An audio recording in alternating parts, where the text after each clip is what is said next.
This is the current federal tax developments for the week of May the 12th, 2025. Current federal tax developments are brought to you by your state society of CPA. And this week, we're looking at a few things that went on during the past week in the area of federal taxes. First, we're going to talk about an IRS determination letter on deductibility of in vitro fertilization and gestational surgery. I'll get that surrogacy cost.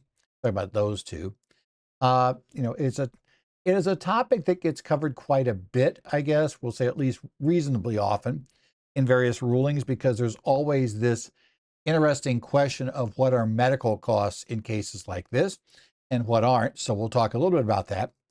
We're going to talk about a case where a taxpayer ran into, under a different title, not Internal Revenue Code, but Title 28 of the U.S. Code, Section 2514, because the court decided that they had submitted a fraudulent claim, or fraudulent information to back up their claim for a refund from the IRS, and that basically got their entire case thrown out of court. We're going to sit back and see whether there was something they might be owed.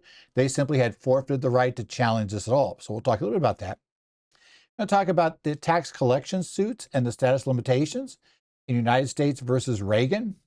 So we'll talk a little bit about that, why, how these things gone, why this taxpayer in question, even though he had waited 10 years after assessment, still found that, the IRS could still basically get most things that they were going after, most what they went after.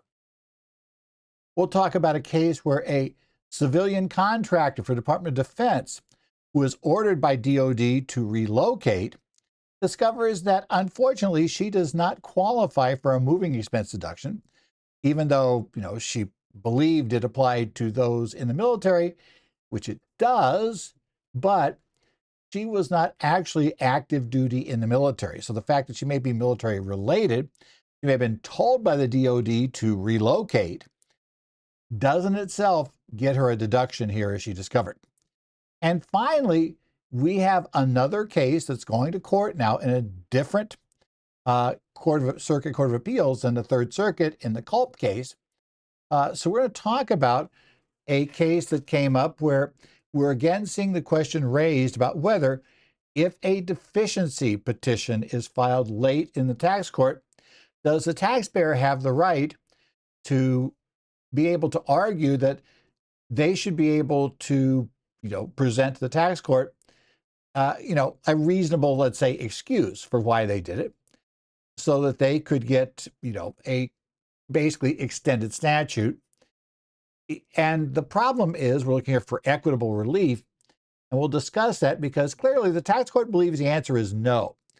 So now we're going to have another circuit that appears is going to rule on this issue. So it could be interesting to see where we go. Oral arguments were held this week, so we'll talk about what went on in those oral arguments and where we're going.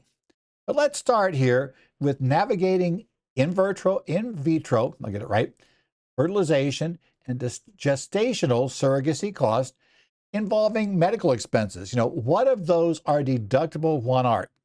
This was an IRS determination letter, 2025-18023.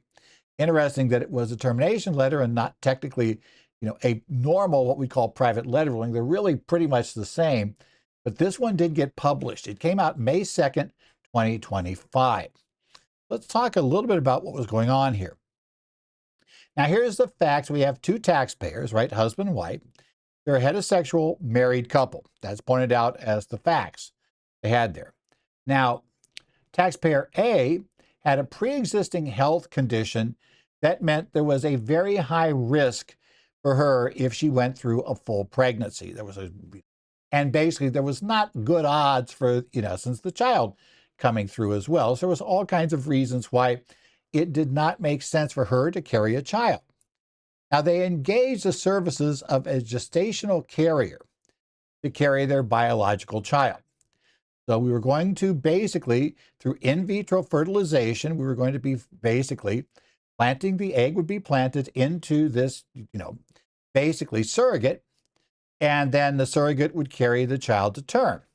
And they incurred expenses for the in vitro fertilization procedure using eggs from the taxpayer A and using taxpayer B sperm, and expenses related to gestational surrogacy. And these expenses were incurred over 3 years. Now, they filed joint returns for years 1 and 2.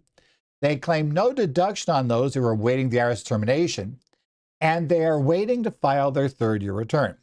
The question they're asking is, of a whole list of expenses they incurred quite a bit of expenses, which of them, if any, were eligible for a deduction on 213, which, by the way, would also impact which of those expenses could legally be reimbursed from an HSA, or I should say reimbursed without having to pay tax on the income, or from a flexible spending account. So it impacts that too, because 213 essentially controls that. So this has implications beyond simply whether you can claim a deduction for medical expenses.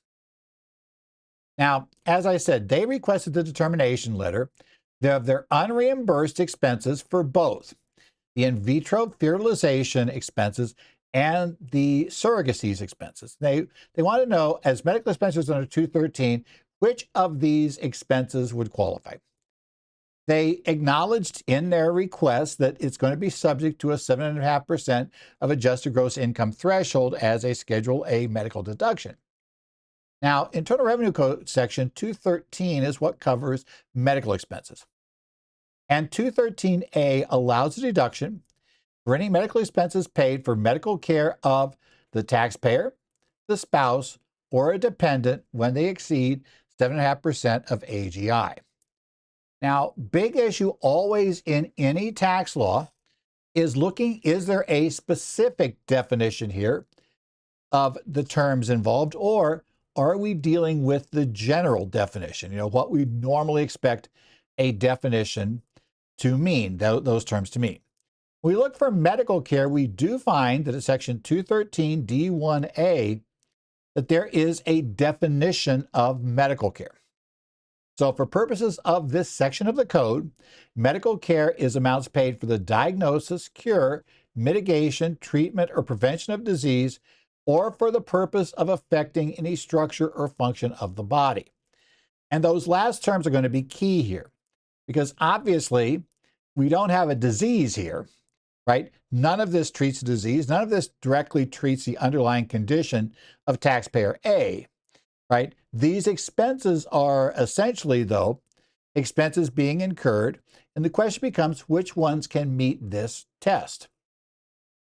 And the key limitation, which is always raised in every one of these rulings we've seen and other related rulings, we have a lot of rulings related to infants and various other things. The deduction is only for medical care of the taxpayer, spouse, or a dependent. This is where it becomes a significant issue, because the problem you run into is when you have these other third parties involved, even though the expense would be one that if whatever we're talking about here was done to one of the taxpayers, would be a deductible medical expense because it would qualify.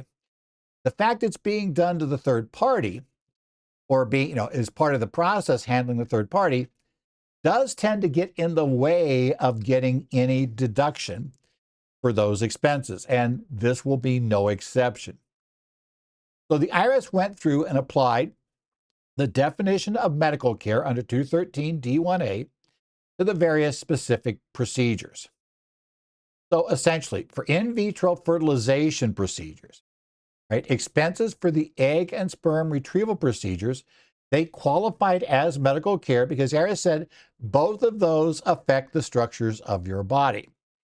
Because of that, falling under the affecting any structure or function of the body prong would allow you to claim expenses there, at least some of them.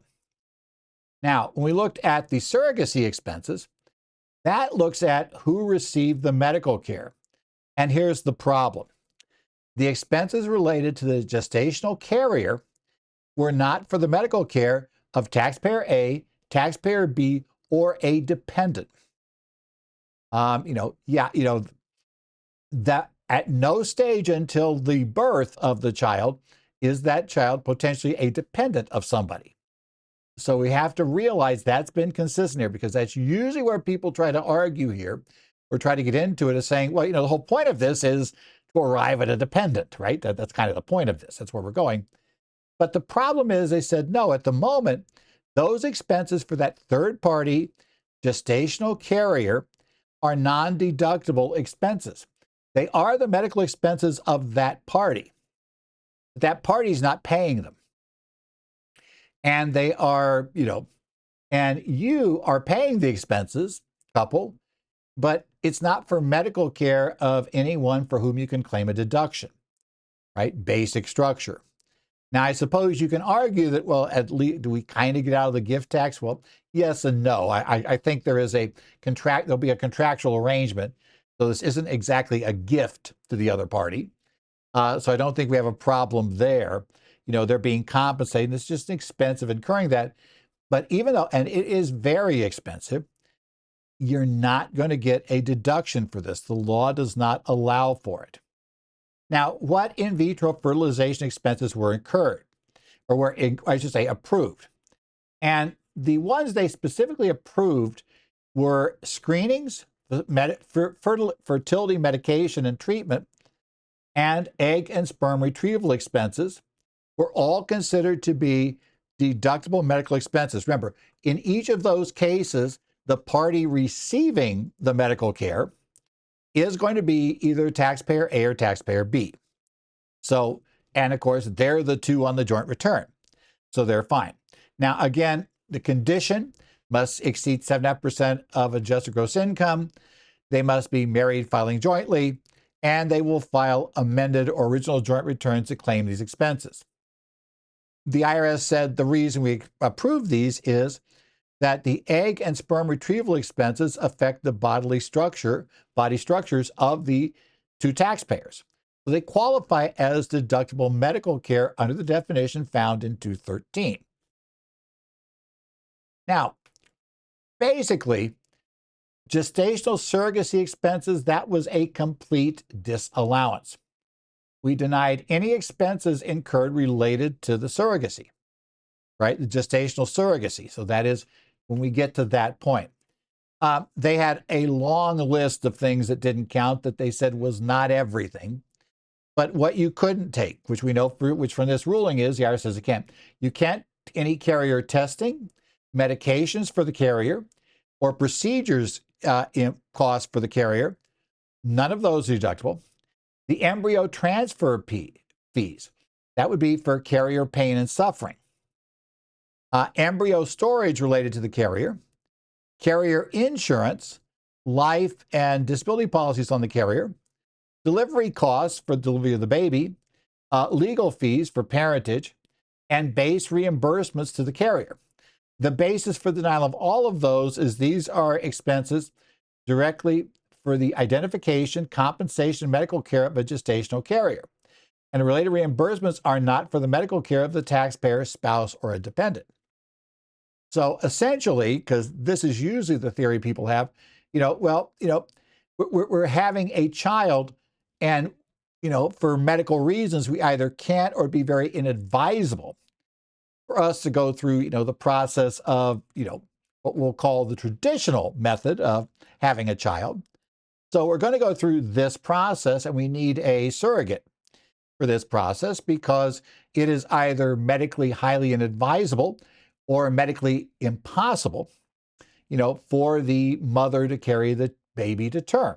For that case, what would be the biological mother to do that, which is fine, but it doesn't, it's not going to get you a deduction under current law. The key thing when faced with a case like this is always focus on who is receiving the medical care. Remember, you have got to tie it to a taxpayer, the taxpayer, taxpayer's spouse, or the taxpayer's dependent. It's got to be one of those three. Remember, we don't count the child as a dependent until the child's born, right? Remember, that's a requirement to have a dependent on the form, on Form 1040, if you may recall. So since they don't count until that point, anything that impacts them, and even if they did, we get into this weird concept of, some of those expenses still wouldn't really be affecting the child directly. They'd be affecting the carrier, like, paying the carrier. is not really directly affecting even the embryo in that case. So that would also be a problem. Now, this is a termination letter specific to the taxpayers that requested it. So it cannot be used or cited as precedent. That said, I think you'll find the average agent will consider this very, let's say, helpful.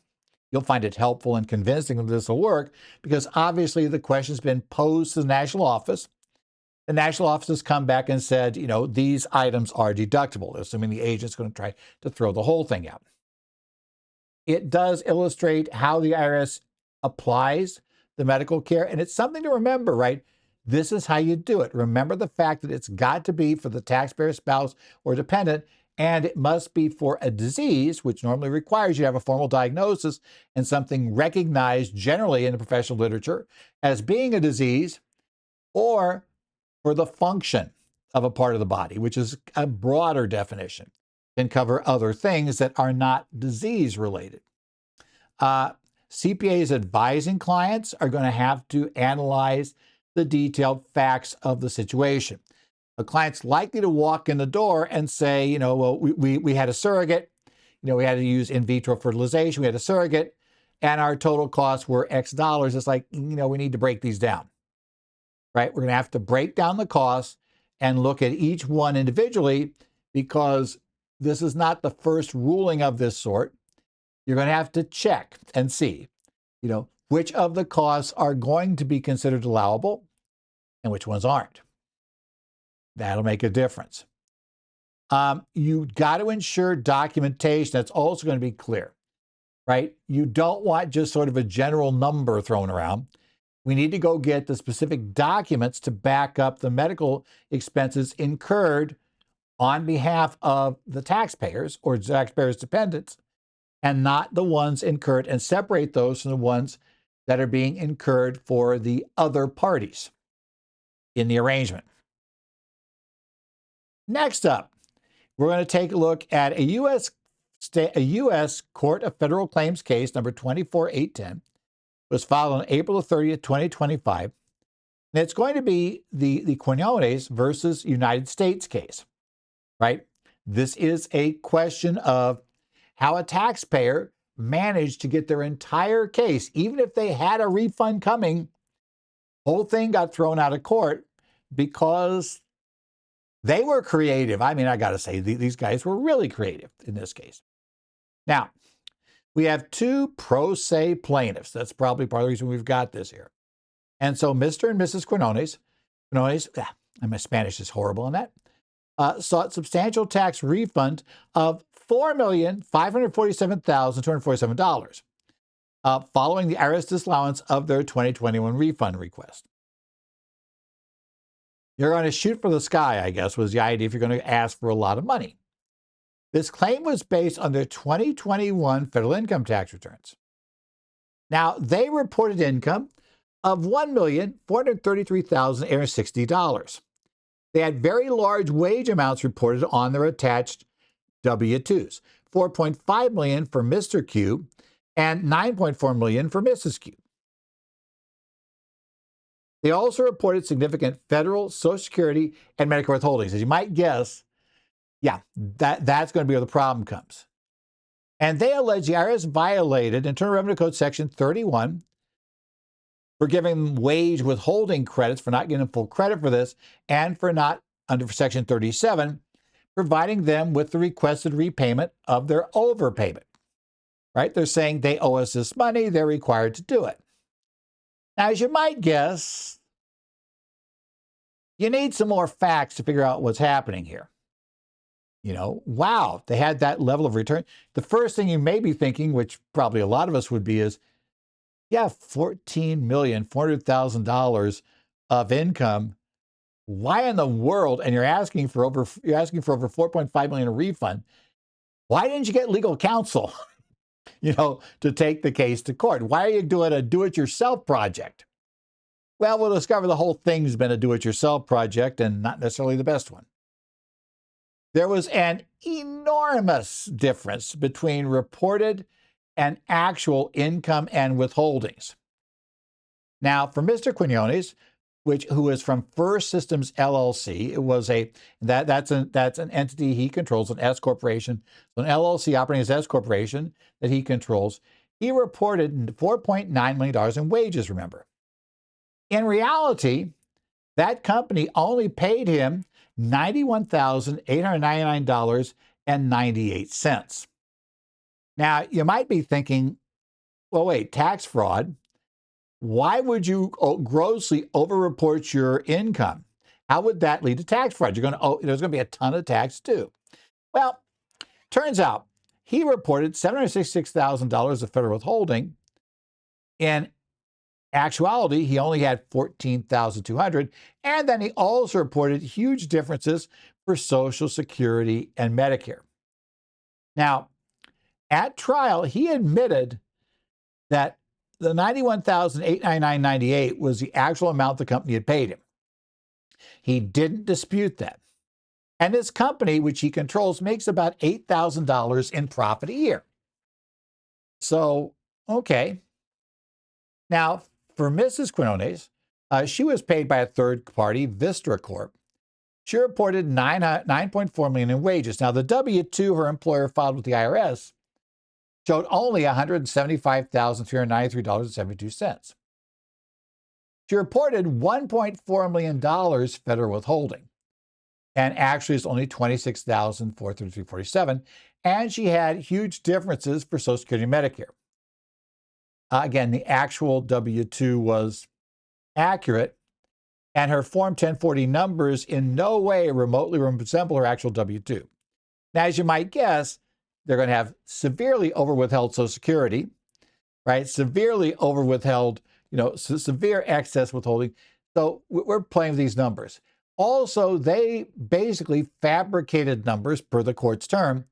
The court called completely fabricated numbers for other items, like nearly $8 million in medical and dental expenses that turns out wasn't anywhere in that range. What is causing all of these numbers to blow up? What's their justification? Because again, they're admitting that the actual cash written from the companies, the actual, gross wages paid, are way lower than what they reported. So how in the world are they justifying this? Well, they did struggle. Now, Mrs. Quinones, she just deferred to her husband. She didn't really have any explanations, except that her husband handled it. And she mentioned that the excess reporting were intangibles that were known only to him that were involved in this. And they involved goodwill, notes, and asset valuations that were not yet cash, existing in cash. Now, Mr. Quinones prepared the return.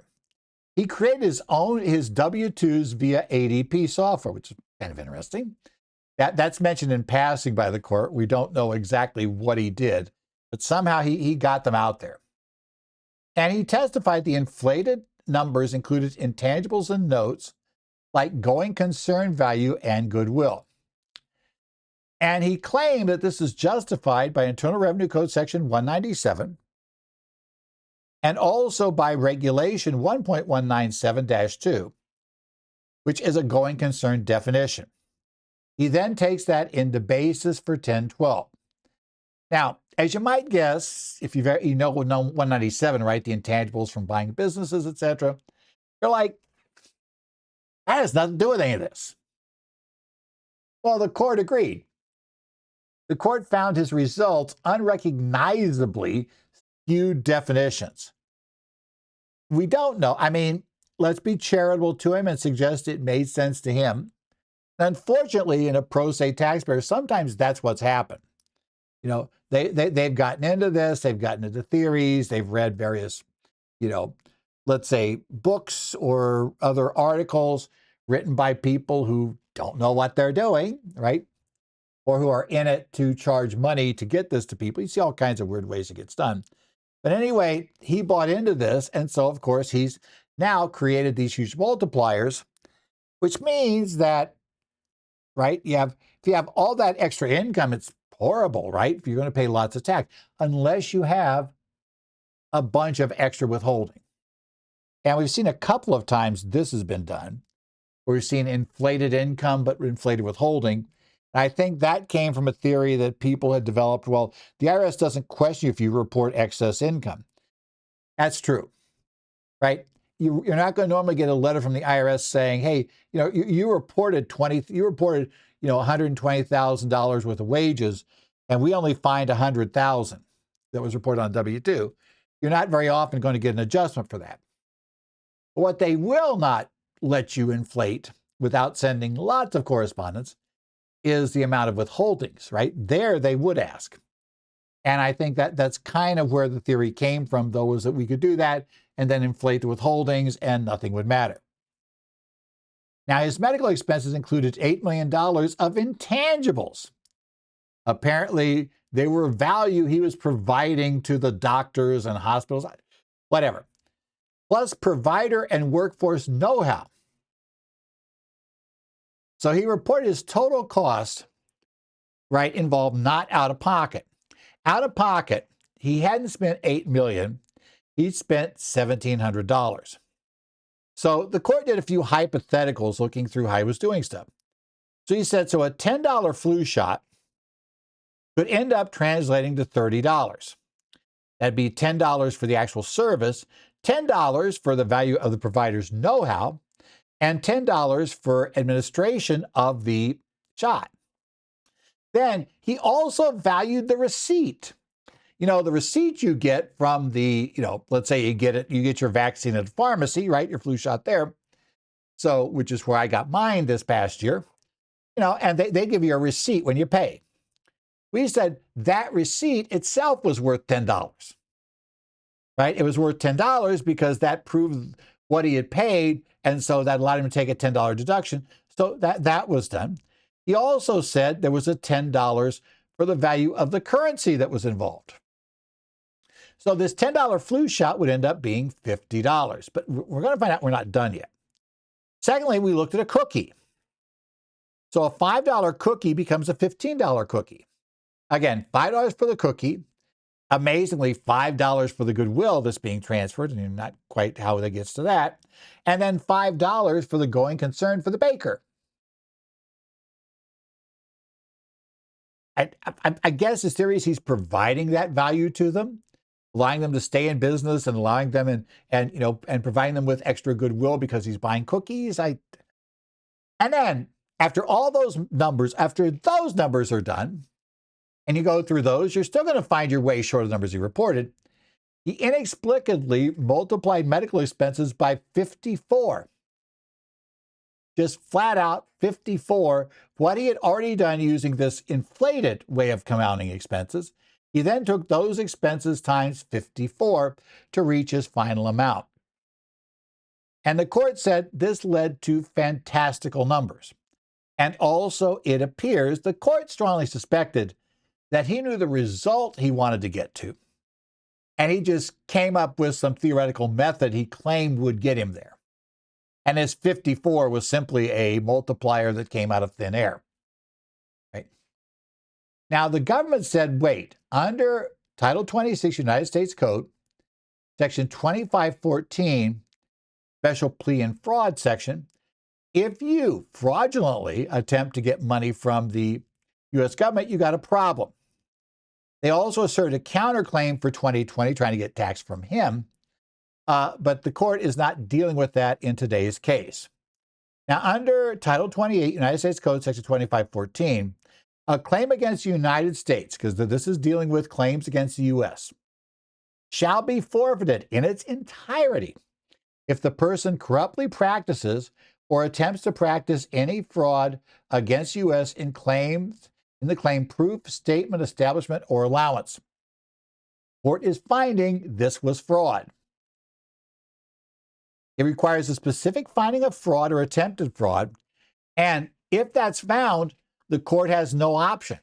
Even if the court knows that a refund was, under traditional methods, that there was a refund due to this taxpayer, they can't award it. You totally forfeit any claim you've got against U.S. government when you engage in fraudulent procedure. It is known referred to as a silver bullet in Court of Federal Claim Tax refund suits. even attempted fraud that became very clear, even as badly a set of attempted frauds as this one, is sufficient for forfeiture. The court cannot ignore this. There's no discretion offered to the court. Once the fraud is found, you've lost your entire case. You're getting nothing, right? The government burden they had to prove by clear and convincing evidence that the claimant knew the claim was false and that the claimant intended to deceive the government. It can be shown by comparing documents and statements to well-known established facts. Mere negligence or discrepancies themselves are not fraud. As you might guess, in this case, the court's going to find that, that they knew it. They found the U.S. government convincingly met its burdens by clear and convincing evidence. The plaintiff's own testimony was crucial. They confirmed the actual W-2s that had been originally issued were correct, yet submitted tax returns that had entirely imaginary numbers. The direct contradiction established in the view of the court without a doubt the plaintiffs knew the numbers on the returns were false. Fabricated expenses, which they had some of that too, further supported this view. Fundamentally, at the end of the day, you got to say the court said, I don't believe you're this stupid, right? You had to know this didn't work. I'm not going to believe you are this dumb, is effectively what they're saying, right? That was kind of your position. So, bad news for the taxpayer. They found that they violated the, Section 2514 of Title 28. The claim was false and misleading and was intended to deceive the United States and get them to pay. It was a very poor attempt to deceive the United States. It was wildly unlikely to work. But the fact that, as I said, if it's attempted fraud's enough, right? They attempted to commit frauds against the IRS and the court. They had no reasonable explanation for discrepancies. Therefore, their claims are forfeited pursuant to Title 28, United States Code, Section 2514, and judgment was entered for the U.S. on their claim. Now, the reality is Statute 62514 is potent. Any claim tainted by fraud, even attempted, is subject to complete forfeiture. And, the burden is for the IRS to have clear and convincing evidence. If you have fanciful, unsupported valuations with knowledge of falsity and intent to deceive will lead to foreclosure. You need to adhere to actual figures and supportable positions. Now, hopefully, you're never involved in a case where somebody does something this off the wall. I think I would have had concerns trying to figure out how in the world these two had wages supposedly of this much money. You'd be looking at them overall and saying, how? Especially, how did his company? If you know anything about his company's operation, like, there's no way it paid him this much. So I hope we would notice that. But in any event, be aware of this. And it wouldn't necessarily have to be as bad as this. If the client is attempting to, get by with lies, at a certain point, that little white lie or fudging eventually gets big enough to trip it. Where does it do that? I don't know. But it's not a good idea to be caught in something like this. And again, this involves claims for refund. So again, with no claim, there's no problem here. If it's a deficiency issue, it's a different matter. It's still a problem. Defrauding the court's never a good thing, but it wouldn't be covered by this issue. Okay, let's talk about the tax collection, the statute of limitations, and tolling, because this is really important if you're in collections. This is a case, United States versus Timothy Ragen.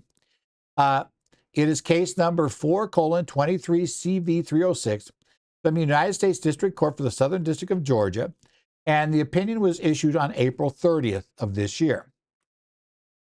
Now, the United States sued the defendant, Timothy Ragen, to reduce unpaid federal income taxes for 7 years, 2004, 2006, 2007, 2010, 2011, 2012, and 2013, to judgment. Now, again, court notes it's a self-assessment system. The taxpayers filed returns but failed to pay the owed taxes.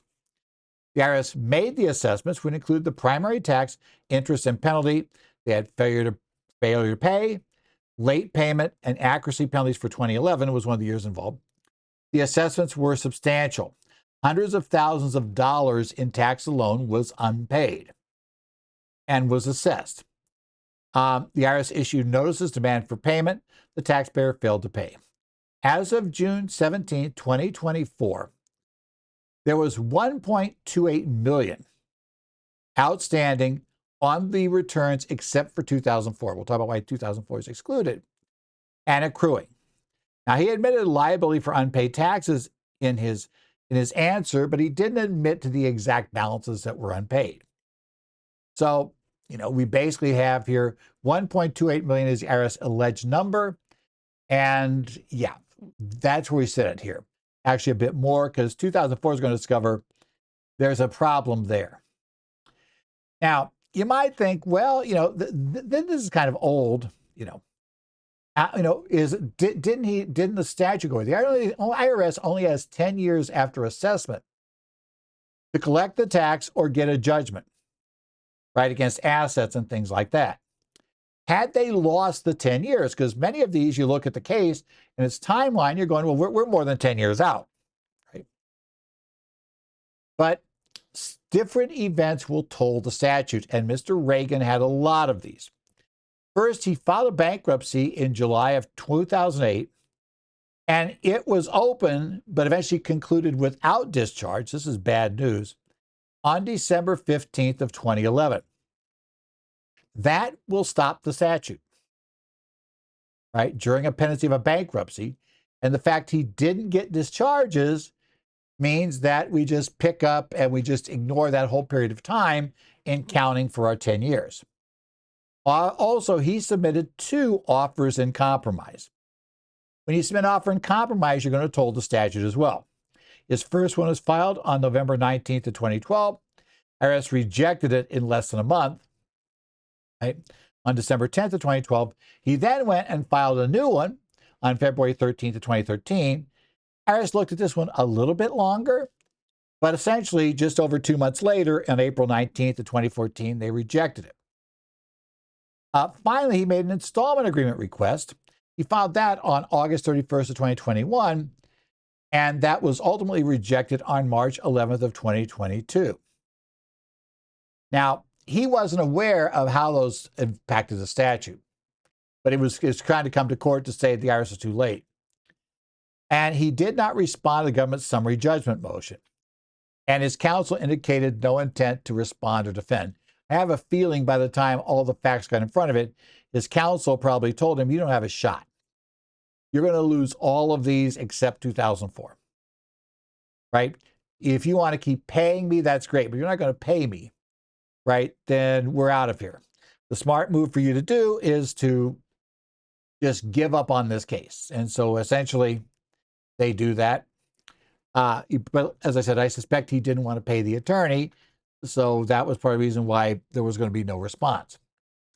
The government process to collect unpaid taxes. Taxes must be assessed within 3 years of the return filing, absent something tolling the statute. That's under 6501A. An assessment is a formal recording of tax liability. It is a government's determination when they do it. Now, all assessments have the legal presumption of correctness. Remember that? Burden of proof is on the taxpayer to show it's wrong. Typically, they're memorialized by a Form 4340, Certificate of Assessment, Payments, etc. There is notice and demand for payment within 60 days of assessment under 63303A. And if unpaid, the IRS can pursue a court proceeding under 6502A1 to reduce the assessment to judgment. Right? Now, if they're going to reduce assessment to judgment, then the first thing the IRS has to show is that there was a proper assessment made. Form 4340 will satisfy that requirement. Now we shift over to the taxpayer. You need to prove that the assessment was erroneous. Right? That's the burden. Now, timeliness is key because a suit to collect assessed taxes must be filed within 10 years of the assessment date. Now, if you just use that without any modification, you're going to find that virtually all of these would have been outside the 10-year realm for him. Certainly a large chunk of them would have. But the 10-year period can be suspended or told as the term goes, during any period the IRS is prohibited from collection activities. And in this case, we had tolling due to the bankruptcy. If you file bankruptcy in a Title 11 case, the IRS is blocked for the Title 11 case and 6 months thereafter by 6503H. You have tolled the statute. And an extra 6 months is because the IRS had to stop what they were doing. They got to get back up to speed. So you added 6 months to the statute by filing a bankruptcy. And since you didn't get a discharge, you've just extended the amount of time the IRS has to go after you by the time it was pending, and then by 6 months more. For office in compromise, it is suspended from the date of filing until it is terminated, withdrawn, or rejected, and then you add 30 days thereafter. And OICs often include a waiver of limitation period as well as part of the OIC. Installment agreements, when they're proposed, those also suspend the statute while the proposal is pending and 30 days after rejection of the installment agreement. So, as you can guess, there were a lot of extra days added in this case, the statute. These are huge reasons why you got to be very careful about throwing everything at the case. You got to be realistic. If you're trying for an offer in compromise that has no shot at being accepted, then all you're doing is adding time for the IRS to go to court or to collect otherwise. That's not a good move, right? Same thing about asking for installment agreements that you can't meet the clear requirements. And clearly a bankruptcy, because that's going to put a 6 month extra on the end, is a huge problem if you go into bankruptcy in a tax situation. You better realize what you're doing, right? The IRS, yes, it stops the IRS. The problem in a lot of cases is the clients all focus on the fact that doing each one of these did essentially prohibit the IRS from acting currently. So it got them by today's crisis. But they didn't pay attention to the fact that if, in fact, as is often the case, people that work collections will, often point out that in many cases, the only real option the taxpayer has is to try to wait out the 10 years and then hope they have nothing the IRS could get a judgment against.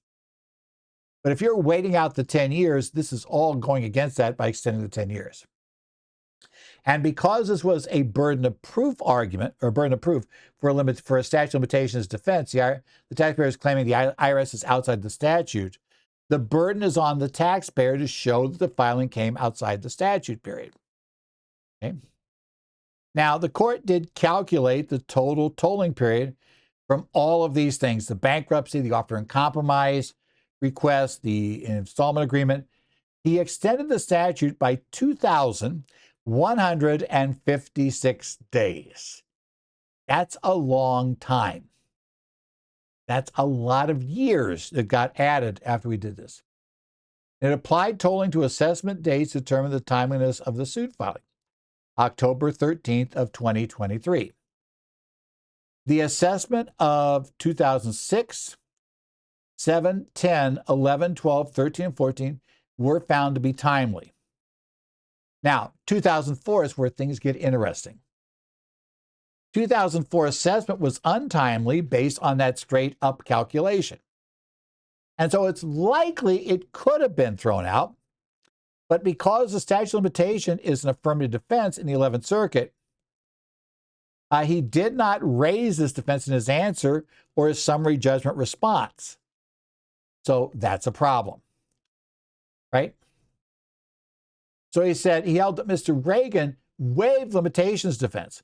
That waiver made the assessment recoverable despite otherwise being untimely.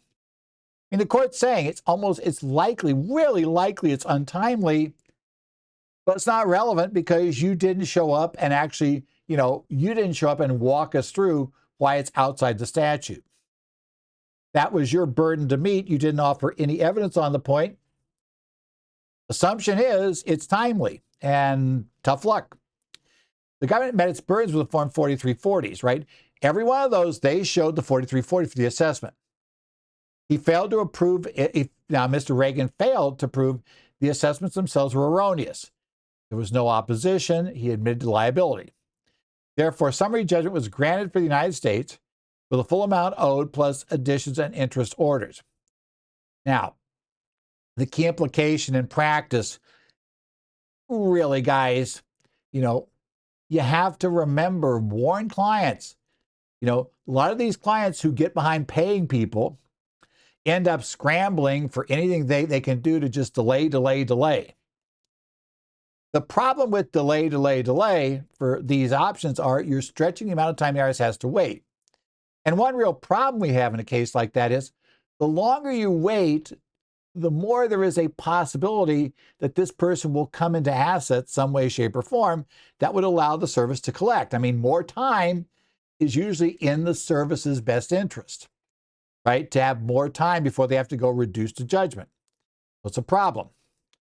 Statute of limitations defenses is a waivable affirmative defense in the 11th Circuit. And if you're going to make that argument, you've got to proactively raise it, respond to court filings. Failure to do that, major problem. And, it's the effectiveness of government process. If the assessments are uncontested, if a taxpayer starts down this process and gives up or stops paying the attorney, and so essentially is going in unrepresented, yeah, it may not be a good result. It's going to be very tough to come by. Well, let's talk about moving expenses, right? You remember those, right? This is the civilian contractor problem. In the case of Tim and Wendy Kent versus Commissioner, this is docket number 14884-23. It was an oral opinion of the tax court from the bench. It was issued on March 20th of 2025. Finally got actually published here just recently. Now, the petitioners, this is Tim and Wendy, claimed moving expense deduction on their 2020 joint return. Right? Now, the IRS issued a notice of deficiency disallowing the deduction. There is a proposed $3,951 deficiency. The petitioners did, Tim and Wendy petitioned the tax court asking for relief. Now, a few facts aren't disputed. In fact, a number of them in this case, major ones actually. They incurred moving expenses in 2020. The IRS agrees they did. Everybody states that's it, so that's there. The move was part of a permanent change of duty station for Ms. Kent's job with the United States Air Force.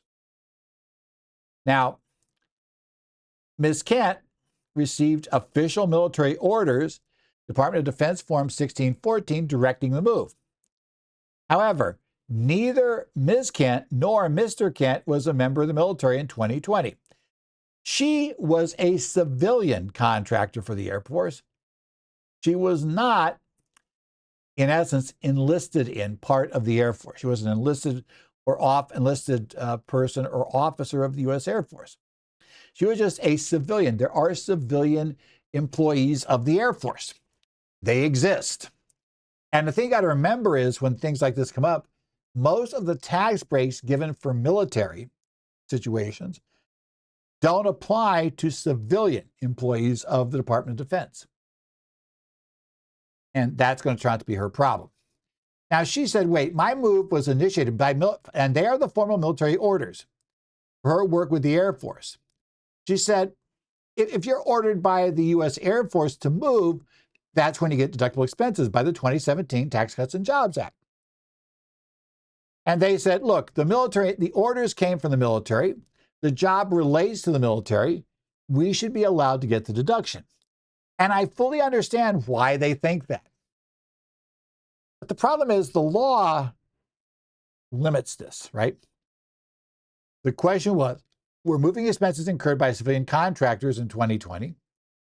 Were they deductible under IRC Section 217? Remember that in 2017, the Tax Cuts and Jobs Act, for the most part, disallowed any moving expenses unless you met a narrow military exception. The taxpayer is challenging the IRS's disallowance by saying they meet that exception. Now, the court noted that as always, we presume the notice of deficiency is presumed correct. Because the taxpayer has the burden to prove error and entitlement to the deduction for Section 7491. And they also cite the old case of Welch versus Everling and Tax Court Rule 142A. They also give us the old line from Indopco, that deductions are a matter of legislative grace. The taxpayer must prove allowability under a specific statute, referencing Indopco and Supreme Court's New Colonial Ice Company case. Section 217, we passed the Tax Cuts and Jobs Act. Tax Cuts and Jobs Act suspended through the end of 2015. We're now in the middle of figuring out it's going to be suspended beyond that point, but suspended through the end of this year for sure, deductions for moving expenses under 217. So it was suspended for tax years beginning after December 31st, 2017 and before January 1st of 2026.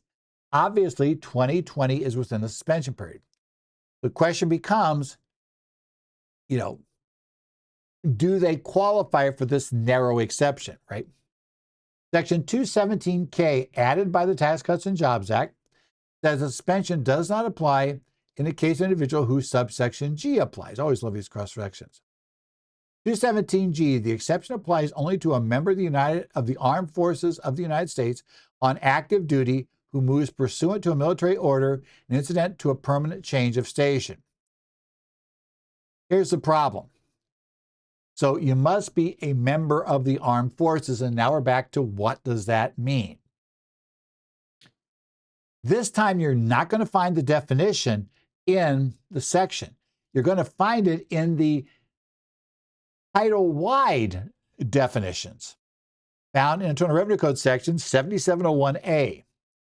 7701A15 defines what is the armed forces of the United States. And by definition includes regular and reserve components, commissioned officers, and personnel below the commission grade.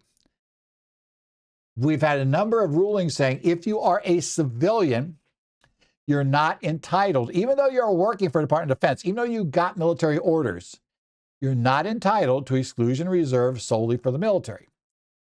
As you might guess, that's the taxpayer's problem here, right?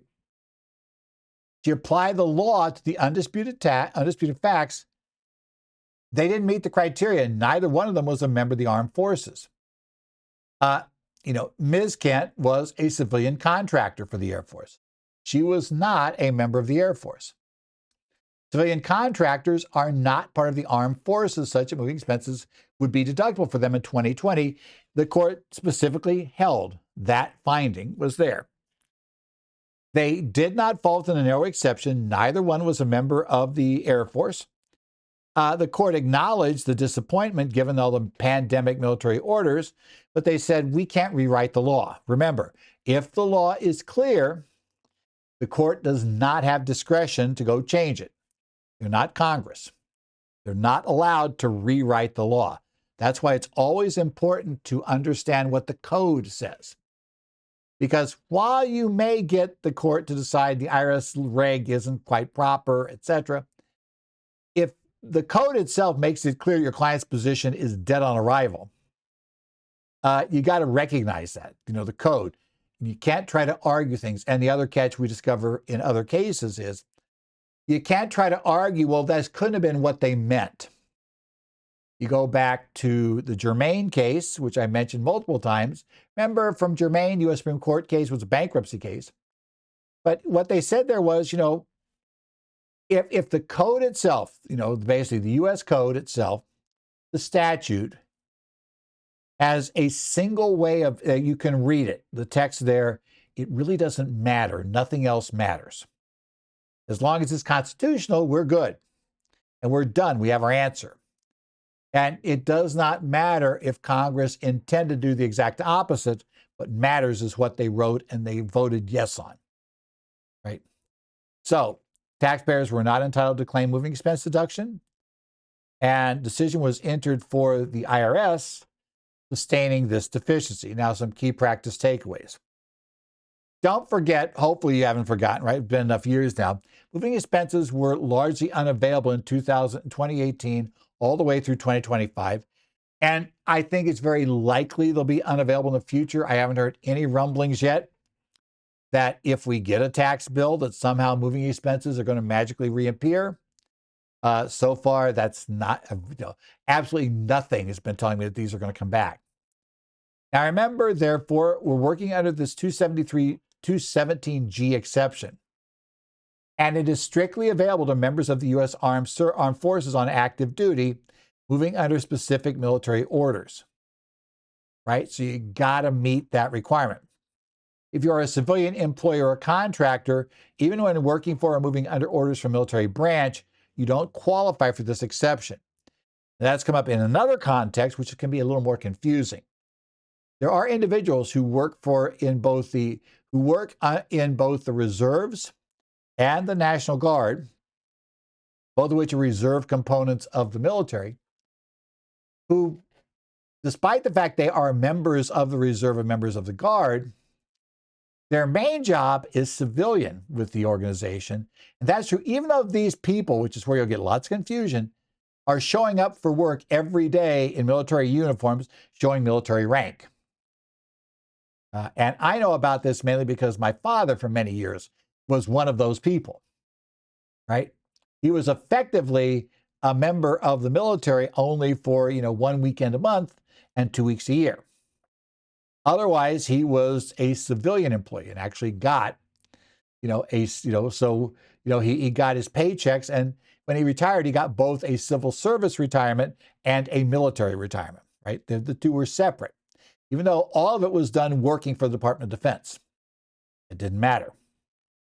So you got to advise clients accordingly when you are reviewing deduction eligibility for moves during the suspension period about what happened and what didn't.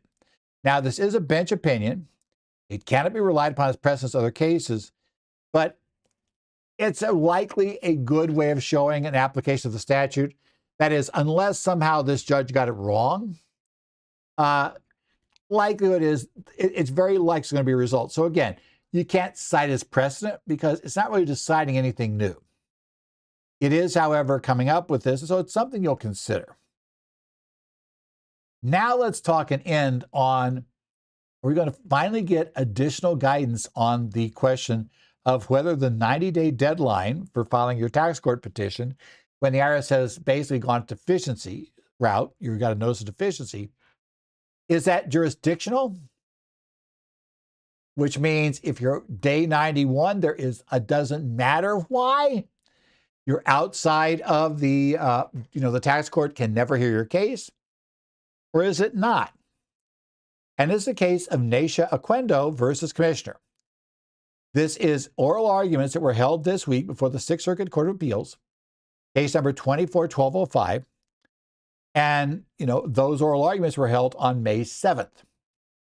And you can actually listen to them if you want. You put them in there. And actually, it's really interesting if you want to listen to them and go through them. So what's the facts of the underlying dispute? Because there's already a tax court order that said, I'm sorry, Naisha, but, you're late. So what were the underlying facts?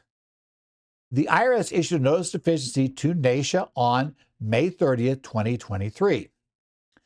That determined a deficiency and penalties for the 2022 tax year. Now, under Code Section 6213A, generally it requires you to file your petition with the tax court 90 days after a notice of deficiency is mailed, if you are within the U.S. The 90-day deadline would have ended, and everybody agrees on this, on August 28th of 2023. However, Naisha did not electronically file her tax court petition until November 1st of 2023. Everybody agrees that's beyond the 90th day. We're outside the 90-day period. And IRS, of course, notices this, and they immediately file a motion to dismiss for lack of jurisdiction, saying that she's untimely. Right? She's outside the required filing period. The tax court has no authority to hear this challenge. Tax court agreed with the IRS, not surprisingly. They note, as you'll often see the tax court note, that they are a court of limited jurisdiction. They can only hear disputes authorized by Congress for them to hear. Now, jurisdiction for a deficiency case, because there are various types of cases the tax court can hear. This is a deficiency, right? She filed a return. IRS said, we believe your return's in error. We're assessing additional tax and penalties. Notice of deficiency is issued. When that came, you have to go essentially have a jurisdiction requires IRS showing that there was basically the IRS burden will be that they show there's a valid notice of deficiency. If no notice of deficiency was issued, then there's nothing yet to do. The IRS can't really go after anything until they issue one. And finally, and secondly, was the petition timely filed? Now, the tax court found the notice of deficiency was properly mailed, but they said the petition was outside the 90-day period.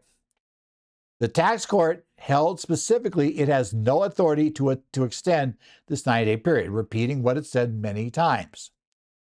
Now, the taxpayer is arguing for equitable tolling, and they're referencing a case we've discussed before, which held that there is, in essence, equitable tolling is available in a case like this.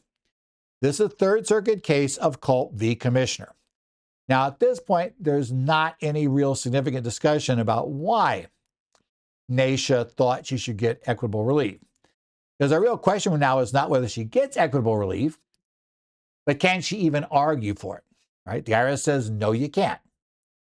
She's saying, yeah, but the Third Circuit said this in Culp, and they also argue at the same time, or counsel does, that an earlier Supreme Court decision that basically caused the Third Circuit to rule in Culp that there is, basically you could have this, we're talking about equitable tolling is an option here. You could, if you have a good enough excuse, we can make it work, that should apply. Tax court has said no. They've heard cases since then. And outside the Third Circuit, they will not consider equitable tolling. If you're in the Third Circuit, yeah, they will. Now, a tax court found that the Culp reliance was misplaced. The court said, well, this case is appealable to the Sixth Circuit, and the tax court position was that there was binding precedent already existing in the Sixth Circuit. Both in the case of the Patman and Young case, they held the timely filing deadline is jurisdictional. The tax court in Sanders v. Commissioner had already rejected Culp for any case that's appealable outside the Third Circuit. Now, under the Third Circuit, under the Golson rule, they will follow that. They will consider equitable relief. But that's the only circuit currently they will consider it in. So the tax court concluded that the petitioner was not entitled to equitable tolling in this case. Yeah, that was not a possibility, regardless of her reasons for asking for it.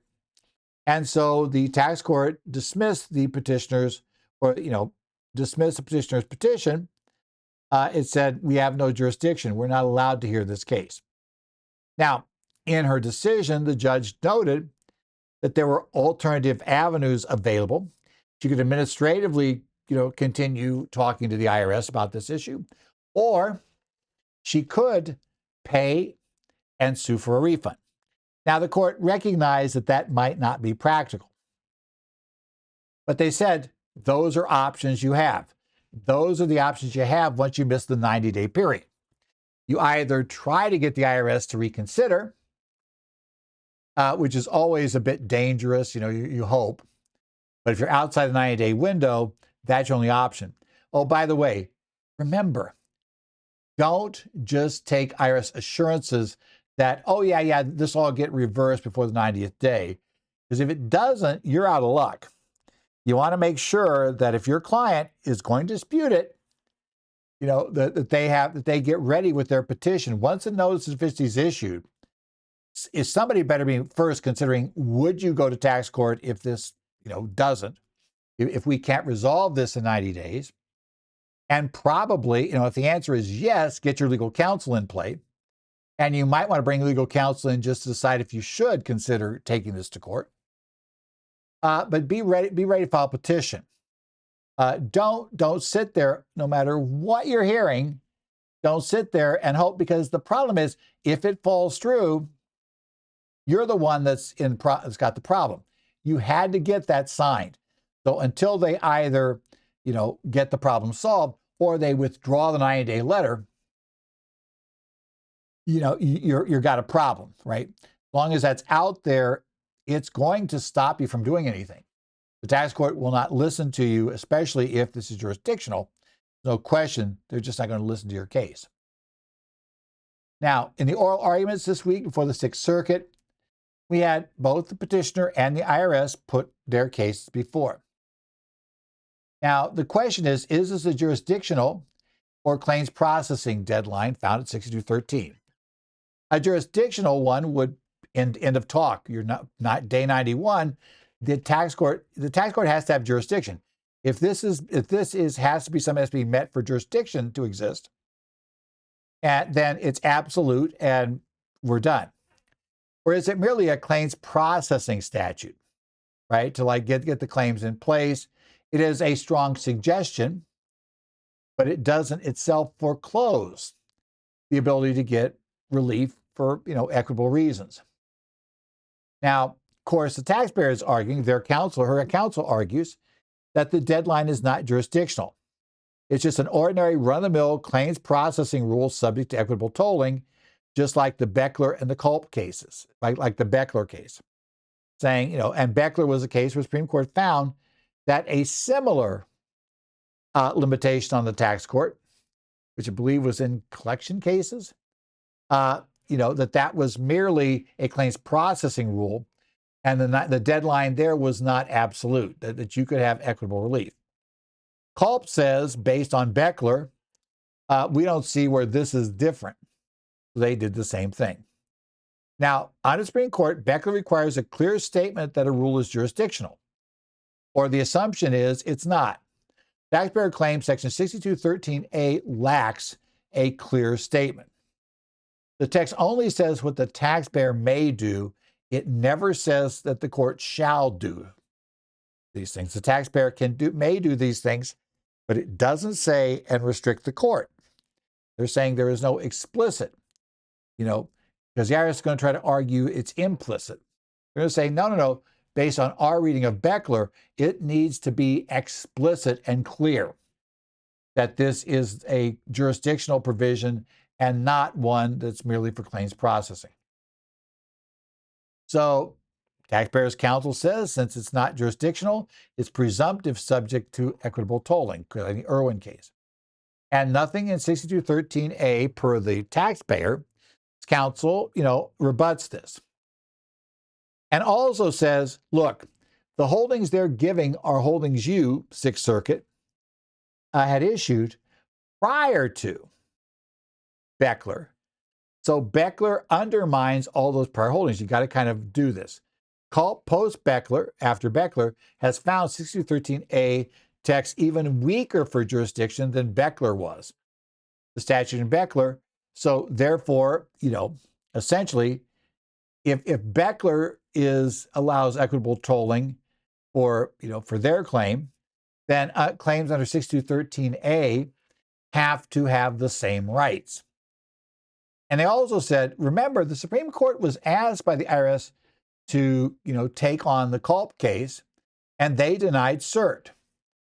And the taxpayer is saying, we understand that's not absolutely binding, but we believe it is very significant. Certainly the court did not wildly disagree or wildly believe, that this was a wild misreading of the Beckler decision. So the taxpayer suggests the Sixth Circuit should decide equitable tolling's availability, the legal question. Now, this is a problem. They discovered that, because they never got to whether equitable tolling was something you could do, they said, Sixth Circuit, really, equitable tolling, whether equitable tolling is available here is a legal issue. And theoretically, the question of whether the statute's jurisdictional is separate from whether you can get equitable tolling. They're saying, but really, they're very closely tied. And if you remand to the tax court to decide if equitable tolling is available, the court is likely, they believe, to come back and rule, because they've been very much hard line on this. No. Even though this might not be a jurisdictional provision, equitable tolling is not available in this case. They said, rather than have it go back down and then it have to come back up and you guys have to overrule it, then go back, the smart thing to do in this case is to settle both issues and keep it from bouncing.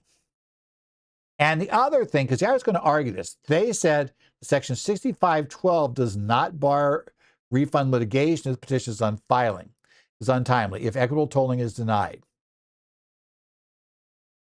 IRS is going to argue that one of the problems you're going to have here is, and we'll discuss this more on the IRS side, but 6213 says once there is a final tax court decision on the notice of deficiency, you cannot then pay the tax, go to the district court and sue for a refund. That makes finality. You can't go both routes. So they're saying, the IRS is going to argue that you've taken it too far. So if in fact it's subject to equitable tolling, then essentially, if the court finds that, so the court would need to consider it and rule on it in any case somebody was late. And once they do that, you would never be able to go to a refund. So if you mistakenly file in tax court outside the 90-day period, right now you could just go back and, assuming your statute's still open for a claim for refund, you could obviously pay the tax and sue for a refund. But now you just got to pay the tax. They're saying that'll be the IRS position. The taxpayer here says, no, it says if the petition was not filed within the time prescribed, they're saying that would be the effective ruling, that it was not filed within the time prescribed. And while they agree the IRS doesn't agree with that reading, the taxpayer is saying all you need to worry about, Sixth Circuit, is that there is a reading. You don't need to decide that right now. What about the IRS? The commissioner says no magic words are needed for jurisdiction, quoting the Arbaugh case. You consider the text, the context, and the history. They said 6213A has unique context and history. They argue that jurisdictional grant is in the first sentence of 6213A is linked to the cause of action. They claim that Culp in the Third Circuit and Culp glanced over this.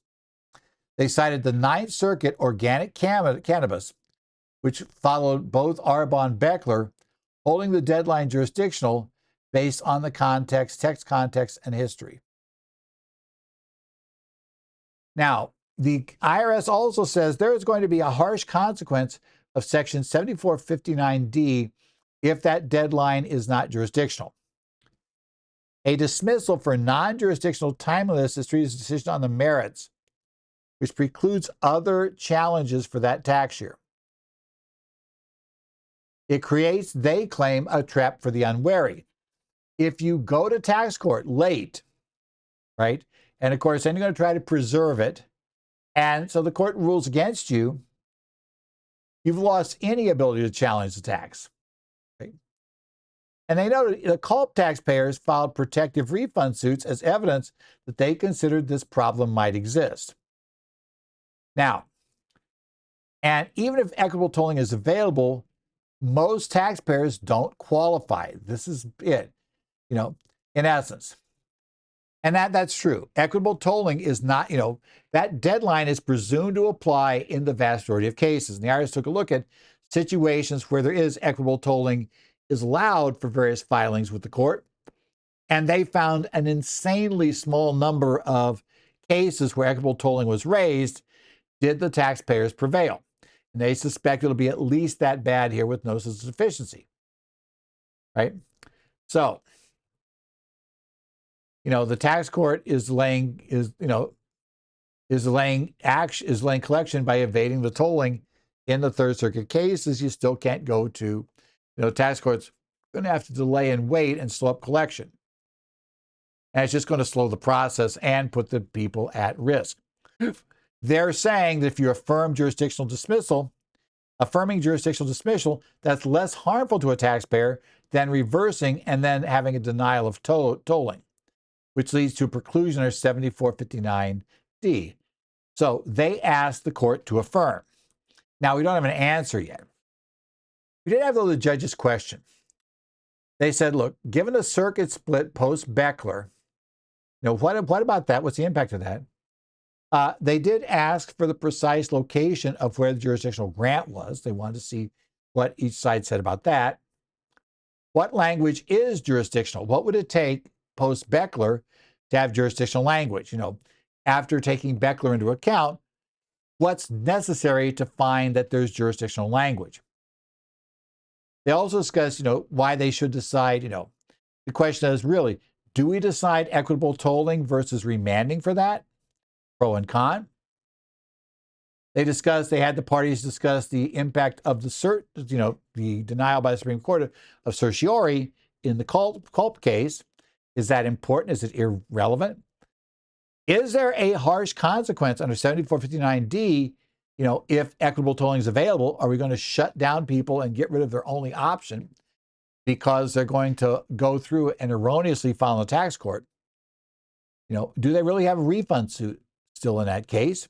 In either case, and the intertwined nature of the jurisdiction and tolling, what cases could you have a jurisdictional issue but not be allowed for the equitable tolling, and talk about that. The discussions of the judges had some, complexity and significant practical stakes. And as far as this goes, for the Sixth Circuit, that decision is critical. If we get another court going the way of the Third Circuit, you begin to wonder how the winds are going to blow, and more importantly, is the U.S. Supreme Court now going to pick up the issue? How is it going to run? Again, if enough circuits rule in favor of it being let's say, non-jurisdictional, so that you could have equitable tolling, eventually the other circuits will probably just give up. If they hadn't decided, the other circuits will follow, and any circuit that has decided would probably reverse. And usually the tax court looks for at least 3 circuits to have overturned it before they will consider whether they'll reverse a position that they've taken in the past. Now, this decision will clarify the 90-day deadline for those in the Sixth Circuit. That's so much we know is clear. Remember, under Golson, the tax court is going to be bound to follow whatever this court rules unless the Supreme Court takes on the matter and overturns it, right? Basically overrules it. That's here. It's going to also determine the potential or lack of potential for equitable relief for missed deadlines, and it would impact advice to clients regarding missed tax court deadlines and availability of other forums. Is it really true that, at this point you'd have to pay the tax and sue for a refund, or is there a chance with a late tax court petition to still qualify? It's going to be important, especially if you're involved in, collections and those sorts of issues. Yeah, you keep abreast of this, right? You know what's there. Keep your eyes open to see if this is there. Now, ultimately, this is more of an issue for attorneys, because attorneys normally are the ones that would take you to tax court.